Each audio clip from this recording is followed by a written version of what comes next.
Well, g'day there, humans, hippies, earthlings, whoever you are, wherever you are, whatever you're doing, and whoever you're lucky enough to be doing it to. I'm Bushka on Blitz, and we're back for another blast of love, this time with the latest Tier X to hit the tech trees, the Japanese STB one. It's just started to thunder here in sunny old Sydney, so if you hear a little bit of atmospheric condition going on in the background, that's the ticket.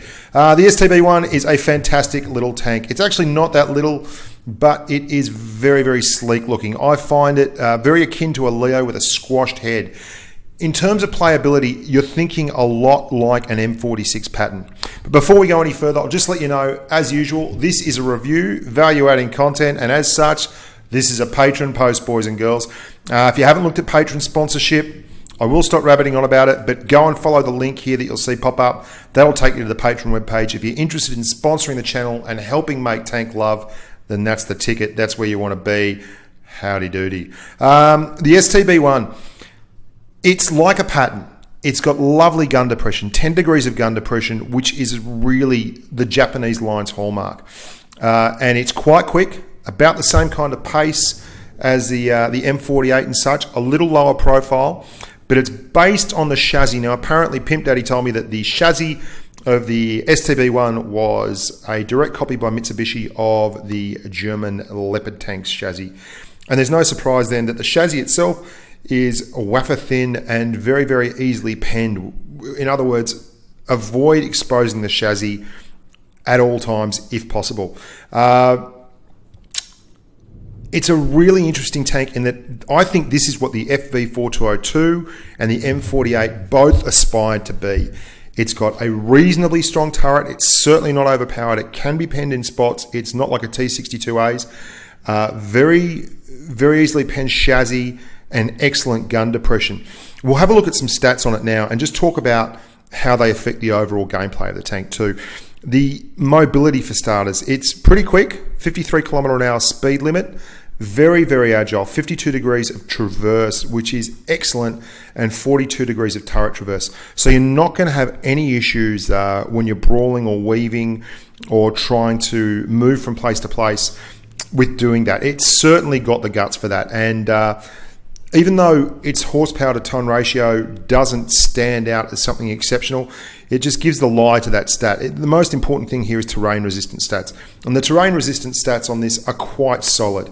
They're not incredible, they're not 62As, but they're certainly not E50Ms either. Now, the gun itself is pretty solid. It's good for what it is. It's got good alpha, 350 alpha, which is right where you'd expect it. It's got a solid rate of fire, 7.79 rounds per minute, and it's got excellent pen numbers, 258 pen, 330 on your heat.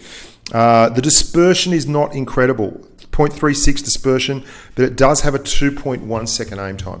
So you're not really looking at an outstanding weapon, but it's a solid weapon.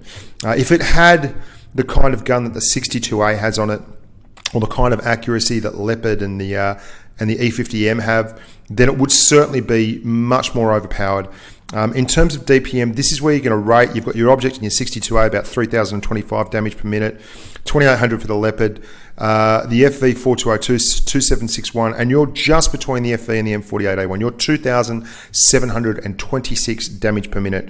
Now, this is another one of those stats where it doesn't really always matter. For a tank like the Object or the 62A, I can see where that's really important because you get up close and personal, and when you're brawling and sneaking around and smacking people, you can certainly put that 3000 DPM to work.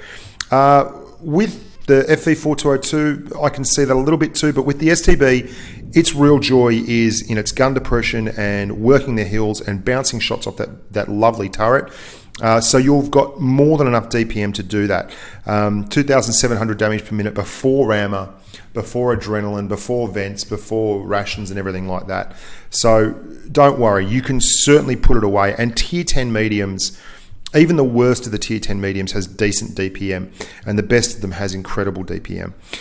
So the playstyle you're going to be looking at with this tank is a ridge runner. You want to get up close to ridge lines and slopes and berms and verges, and basically poke your head over the top, have a shot, retreat, rinse, repeat. It's got good camo numbers. It's not 62A and everything again, but you know you're around the Leo. I have excellent camo. I run camo, obviously, which gives me the plus 3%, whatever it is, plus 4%. There you go. There's a bit of thunder. The dog's not happy with that either. He's got the head up here. He's not real happy. I also have perks. I've got tier 6 perks. So I've got 18% extra to my camo on top of that. I run vents and I'll run rations as well. And the reason I mention this is because you're going to see in a lot of the video that I shoot and then pull back, reset camo, and do that again and again and again. And you may find that if you try and repeat that in a stock STB1, an STB1 without all the little bits and bobs that I get, without running vents or without running rations as well, you may not quite have the same camo rating, and it may be a bit fatal for you. Likewise, the view range. The view range on the tank is excellent, 270. Just behind that of the M48 pattern at 275. And with your rations and your vents, you get a great big bunch of view range. Now I run optics as well, rammer, vents, optics. Some people could run a V-stab, completely understand that. And I used to be a pure V-stab guy, and now I oscillate between optics, binoculars and V-stab. But the equipment's pretty stock standard on your mediums. You know your play style. You know what kind of medium playstyle you have. Run the same loadout in most of your mediums and you'll be happy and you'll have that playstyle. Now, here's where it gets really interesting. This is why I say this tank is what the M4 FV4202 and the M48A1 aspire to. You can see there, it's a lovely turret. It's not immune. It's not like a little 62A. It's like an M46, but slightly better. It's that lovely blend of bounce and troll, but you can still be penned by good solid attacks. Now, 256mm of penetration from the IS-4 is what we're using here, but you'll be pleased to note that even when you change it up to heat, it doesn't make a terribly large difference in your pennable turret, because the turret relies more on auto bounce and the like than it does huge big wads of armor. You can see it's very, very steep there.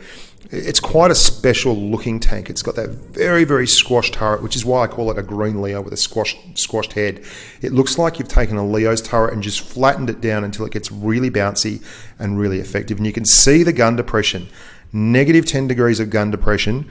Oh, look at that. It's like an elephant taking a drink out of a trough, which is lovely. That's what you love seeing in a medium tank. And when you combine that with that lovely bouncy trollish turret, bingo, there's your playstyle, boys and girls.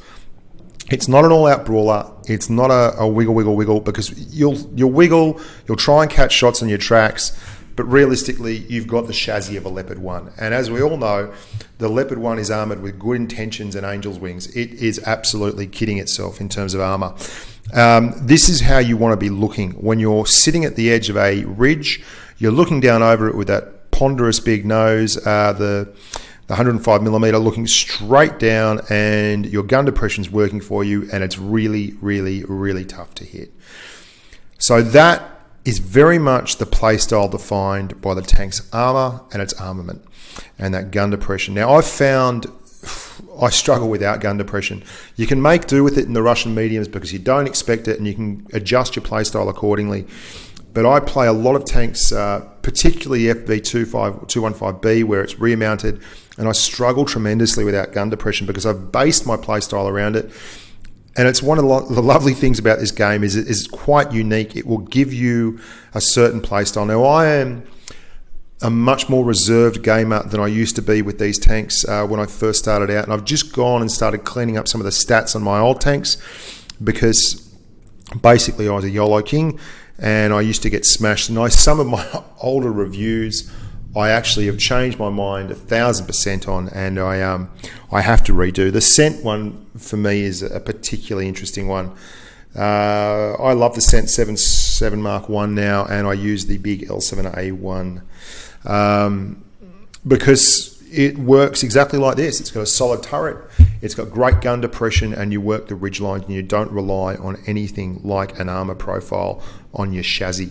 I used to be a big time brawler and my stats showed it. I died a lot. So there you go. Anyway, onwards and upwards, boys and girls. What haven't we covered off? We've done the armor, we've done the mobility, we've done the gun, we've done the view range, we've done the equipment, we've done all those kind of things. Bugger it, let's go and have a look at some gameplay. Well, here we go to Bushka's spot on Cilla.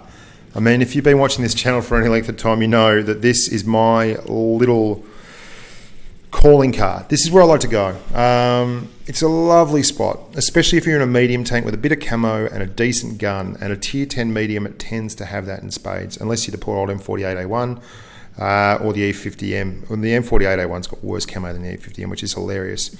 You can see here, I will do quite a bit of getting light bulbed and then just hanging around a bit until things settle down and I'll pop out. Now, I'm not certain how much camo it requires to be doing this, but you'll see I'm not spotted here. And I saw that T54, but I'm still not spotted because I've got excellent camo rating on this tank.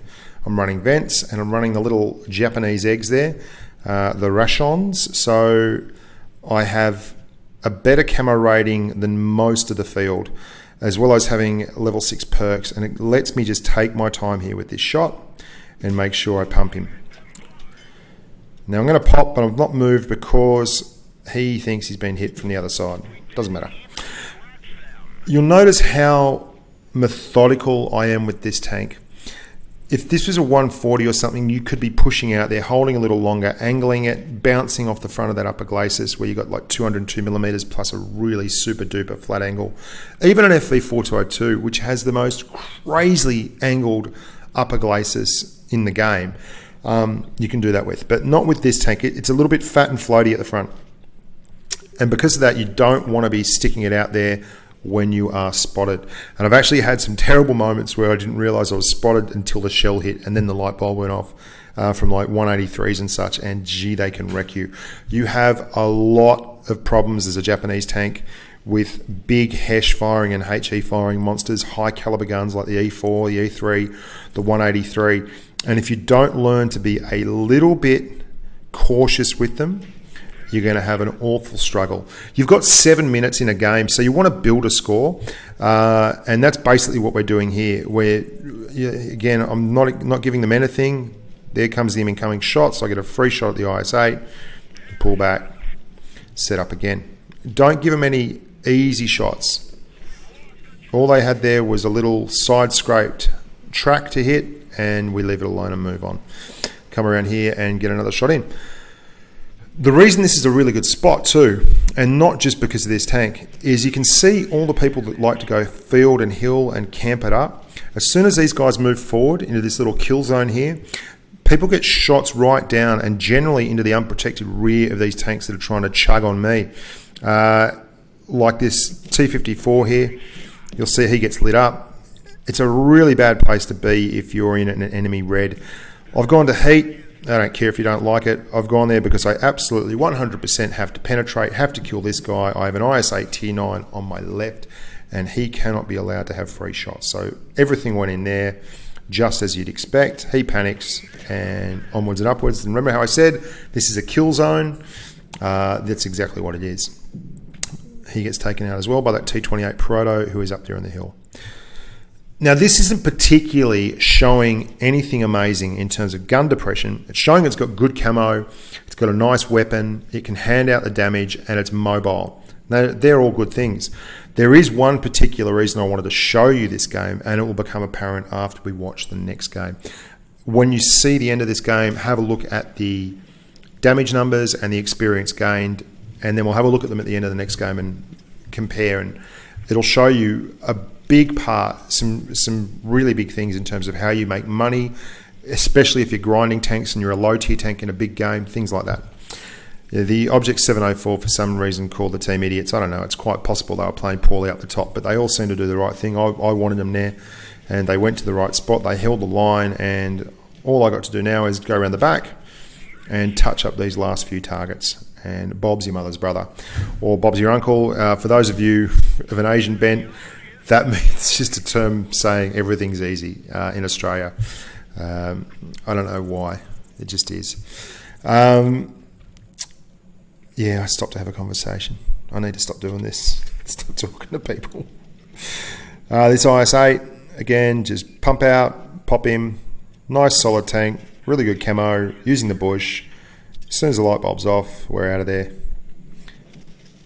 He panics, shoots one off. And again, it's got quite nice... I'd love to run a V-stab with this tank in particular. I think it'd be hugely beneficial. But at the same time, I love that play style of optics and camouflage, and I've learnt to utilise it and make it mine. So that's what I do. Might be a little bit slow for some people. I'm just an old bugger. I'm 43 years of age. I don't have the skills. So you see there, 4,571 and 1,364 XP. The damage numbers. Pay attention to this game. So here's another little spot I like to use with tanks that have decent gun depression on desert sands.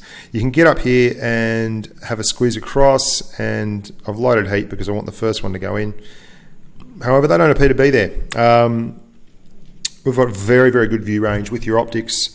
You're going to be running about 300 view range. You can probably add another 10 on for your rations, and so you're going to end up being somewhere around the 310, 315 meter view range with excellent camo. So you see them first, you get the first shot. That's basically the whole premise, as you can see here with this little M48. And then we back up, because what you're dealing with now is, I hate how it does that. It's so frustrating. Anyway, Snake's down here with me. He's rolled over in the E5, and we switch up to HE just to make sure of the job at the end. I'm going to let this happen. I'm going to let the camo reset, because they've got some big guns, 2 Jagdpanzer E100s and an E100. If any of them were looking up, I would have been spotted, and as soon as I poked the head up above the range, a HE shell would have done a good 400 to me. So, you know, if a big AP had have run into me, I would have been smashed. Just slowly waiting for him to pop.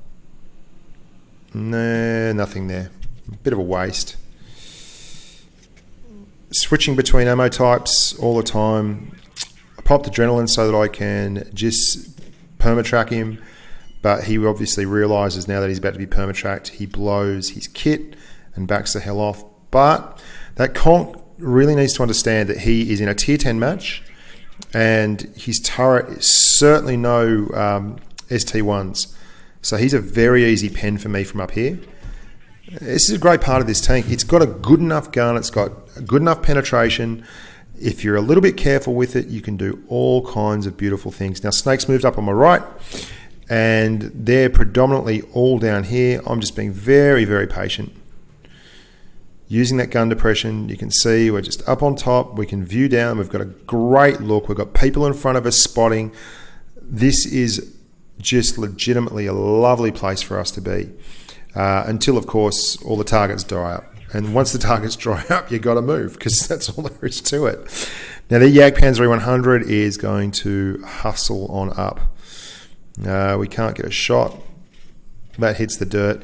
That's one of the most annoying things in this game, is the way that it looks like it's going through. Now, we've tracked him. We're going to keep this kid tracked. We're going to do next to no damage. We are, in fact, going to do no damage at all. but we are going to keep him permanently tracked. This is a huge part of why we get so much XP in this game. That's really simple play, but we had targets on either side of that Jagdpanzer 100. We could have put a shot into him and got damage for one shot. Instead, we kept him tracked because we've got nearly 8 rounds per minute. Base, we've got 9 rounds per minute with rations and vents and a rammer. And the rest of the team killed him. The rest of the team did the damage. But that 2,000 damage is going to us as assisted damage. And that assisted damage makes a massive difference in the XP that you get at the end of it.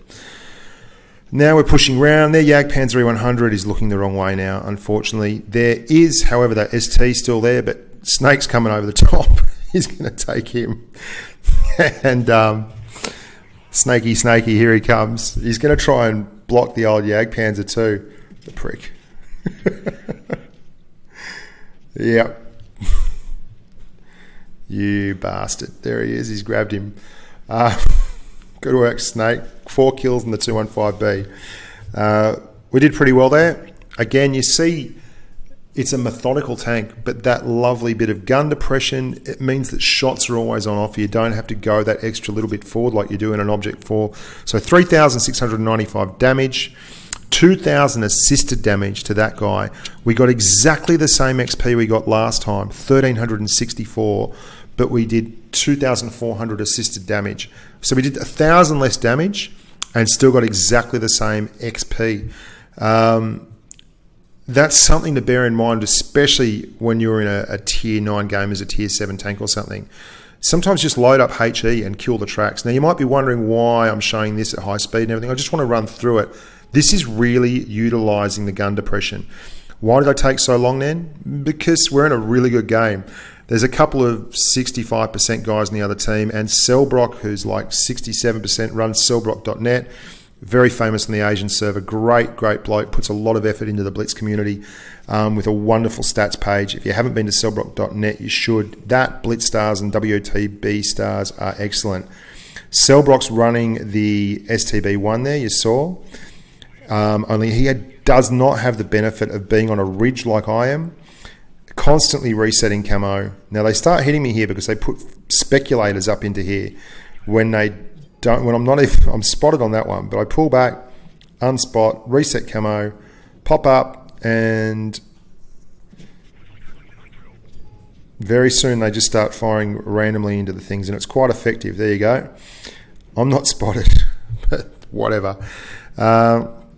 Again, they're just firing randomly up into here. Really good game. So the other side, you can see how methodical this game is. Neither side's giving an inch. And even though we win it by quite a few tanks, we're all on quite low hit points by the end of it. It's really enjoyable when the game's played like this. And I think that's one of the things I'm really looking forward to if we do get that all tier 10 matchmaking, is you'll get these really big tests of skill, which are exciting. Again, just look at the way this thing works. Using that gun depression, just moving forward, backing up, no camo spotted, reset the camo, back it up. And then we use the ridge again into Cellbrock and into his mate in the 62A. Black Prince, he's a very good player too. That's meant to be best game I've had all day. Great work. It was really enjoyable. Very, very tough game. Very, very hard played game. Very hard fought. But you saw the way that ridge line, just working that ridge again and again, dropping back, using the cover, resetting camo. So we got 3,700 in that one, and that's why Pimp 2,783 got all the XP, was because he spotted an awful lot of stuff.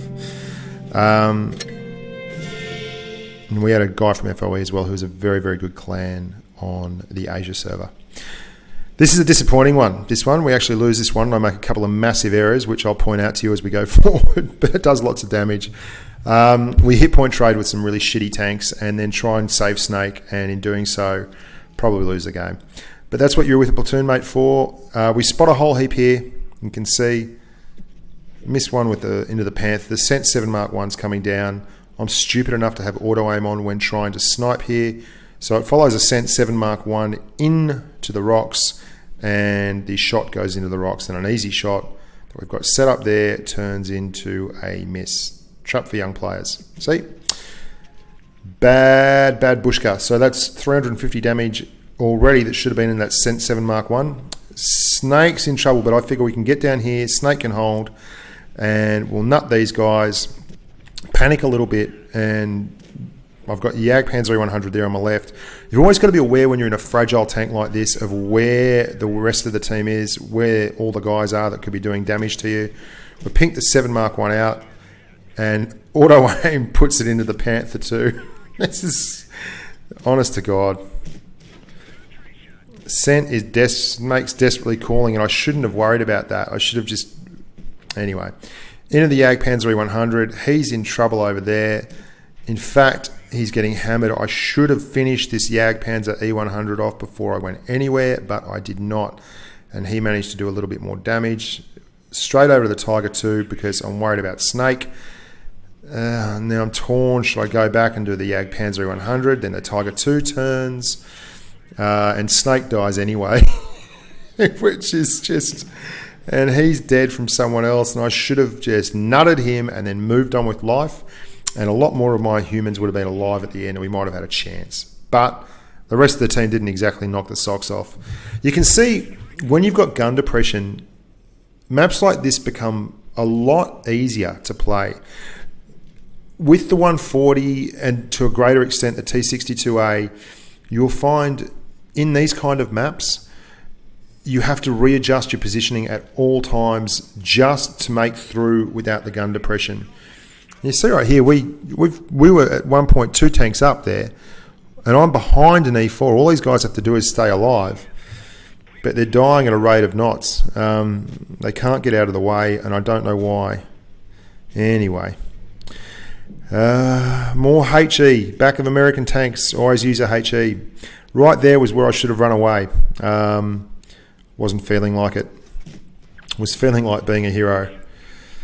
And I knew I could get past the E4, but of course the 215B nuts me. Couple of really big errors there. We got great damage out of it because basically it's a tier 10 medium, and we exploited gun depression and the dunes and positioning, and we did pretty well like that. But we really made a couple of errors there, and that's just panic. Even after 22,000 games, we still panic a lot. So 5,300 damage, but not enough to win. Enough to leave them both very, very, very short in hit points, but good on you for that E4 and that 15B to sticking it out. And the 15B actually got Snake a couple of crackers on the pimple of the E5. Snake was not happy about the pimple work, but there you go. Now this is another interesting game in that the opposition team has a very, very good platoon on it.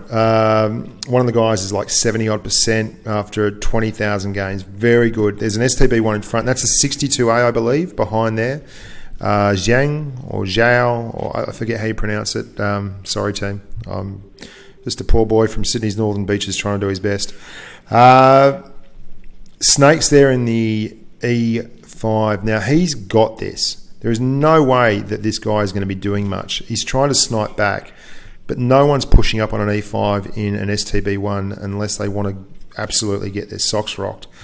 So I think Snake's got that. The rest of the team over there looks pretty average. There's a couple of good ones though. I mean, Ghost there is a pretty good player, I think. So I'm going to come over here and I'm going to help out. And straight away I see that there's a couple of lovely targets. So we nut a few here and move onwards and upwards. That E100 is looking very friendly. We've dropped the adrenaline and we're just finding targets where we can find them. Switching back to APCR because you never know when you're going to need it. You see that the gun's perfect for its situation. And the 62A is hitting the road now. We've done what we can. We put 5 shots in over there. That's a good 1,600, 1,1800 damage. Done the business. And now we're going to move forward. Try and get a sneaky one in on the 62, but he's moved onwards. The STB is all that's left. Snake's going to nut him. We're just looking for shots before we move. And there you have one. great thing about gun depression, you never have to adjust, or if you do, it's pretty rare. Even when you're on inclines and things, you can always get the shot off. And until you've played a gun with 4 or 5 degrees of gun depression versus a gun with 10 or 12 degrees of gun depression, you won't know what I'm talking about. But when you do, it's an absolute revelation. It makes life so much easier. So here we go. We're now moving across. They've got 3 left. We've got 4 left. We're very cognizant of the fact that the T62A is a very good player. And despite the fact that Ghost and a few of the other guys seem to think that I'm really good, I'm not. I'm just a methodical fat old bastard who knows how not to take damage and utilise his tank the best it can. I am certainly not a fast twitch machine like this kid. I get my wins by not being an idiot, basically. And we know we've got this, but what I'm going to do is smart play. I am going to stalk down this 62A, make sure that we keep him in line, even though I have full hit points. And I'm going to let my little mate Snake in the E5 catch up with me. And I'm also going to exploit how crap Russian gun depression is to square him off and stop him from going anywhere. And if you don't know what I'm talking about by that, I'll show you in just a wee second. Now we've got optics, we've got rations, we've got better view range than him, and we've got quite reasonable camouflage. So what we're going to do is just find him like this, let camo reset, and then we're going to go underneath the gun. Now he can't get the gun down far enough. T62A has 5 degrees of gun depression. There is no shot there for him. And it might look like I'm being an absolute moron here. I'm going to give him a few shots. I'm not worried about that. But Snake's still half a map away. I'm not going to fully engage. I'm just going to bait him along, keep him there, keep him interested. He's in a 62A. He's got 3,000 DPM. He's probably got heat left. Every single shot he fires versus this tinfoil chassis will go in. So I am buying time with my hit points. Remember that, team, because the last thing I want to do is have to chase this lunatic around the map while he slowly kills me. Just corralling him and keeping him there. And you can see Queen City in the E100 thinks, what the F are you doing? Well, buddy, that's what I'm doing. And now we move in. Very, very lucky shot. Tracked me, killed my shot, lets him get one in. He gets away. Snake just about blocks me here. But we've done the right thing. There he is. Hey, Snake, how you doing? Move, you grub.